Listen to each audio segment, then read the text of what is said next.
Assalamualaikum warahmatullahi wabarakatuh. Kembali bersama saya Bapak Sulkan di sini dalam pertemuan ketiga di mata pelajaran akuntansi perbankan. Saya akan melanjutkan materi saya yang kemarin. Jika kemarin kita hanya mengenal dasar-dasar, hal ini kita akan mulai memasuki pada ranah penjurusan kita di akuntansi perbankan dan keuangan mikro. Yang pertama adalah kita langsung saja. Dari PR yang kemarin saya minta untuk kalian menuliskan PSAK nomor 31. Apa sih itu PSAK? PSAK adalah laporan keuangan bank menurut pernyataan standar akuntansi keuangan. Nah, untuk laporan standar atau pernyataan standar akuntansi keuangan itu ada kurang lebih 5. Neraca, laporan komitmen dan laporan kontingensi, laporan arus rugi, laporan arus kas, catatan atas laporan keuangan, dan lain sebagainya. Nah, selanjutnya di PR selanjutnya saya juga menjelaskan bahwasanya ada sebuah pertanyaan disuruh menyebutkan komitmen dan kontingensi. Nah, kali ini kita membahas itu. Komitmen dan kontingensi adalah sebuah jenis transaksi perbankan yang diklasifikasikan sebagai transaksi off balance. Transaksi off balance merupakan sebuah transaksi yang belum dapat dicantumkan dalam laporan laba rugi maupun neraca. Komitmen adalah ikatan atau kontrak berupa janji yang tidak dapat dibatalkan secara sepihak dan harus dilaksanakan bila pernyataan yang disepakati bersama dipenuhi. Sedangkan kontingensi bank adalah sebuah badan yang masih diliputi ketidakpastian mengenai kemungkinan diperolehnya laba atau rugi oleh suatu bank.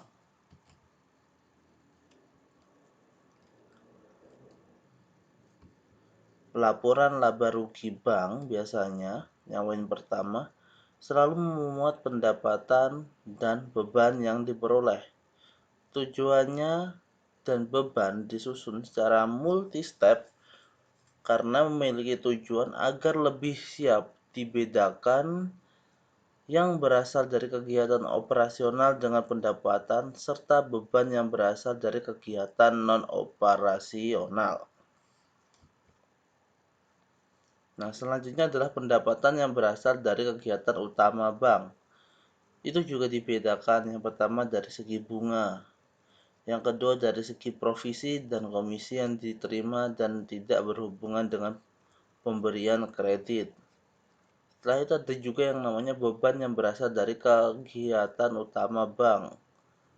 Dengan namanya sudah terlihat, ini adalah dari kegiatan utama bank. Sehingga pasti kegiatan utama bank adalah transaksi dengan tujuan mencari keuntungan, kan? Berarti transaksi. Setelah itu juga beban bunga dan provisi komisi yang dibayarkan selain untuk penerimaan dana. Dan yang terakhir adalah beban overhead. Nah, ini adalah beberapa jenis pendapatan dan beban yang berasal dari kegiatan lain, seperti kegiatan pendapatan operasional, keuntungan penjualan, pendapatan dividen, pendapatan sewa, dan selanjutnya yang di bagian ketiga adalah di bagian kedua adalah beban non operasional. Itu ada 3 poin penting, yaitu adalah denda untuk transaksi dan rugi penjualan surat berharga, kerugian penjualan aktiva, dan lain sebagainya. Nah, itu tadi adalah materi dari saya.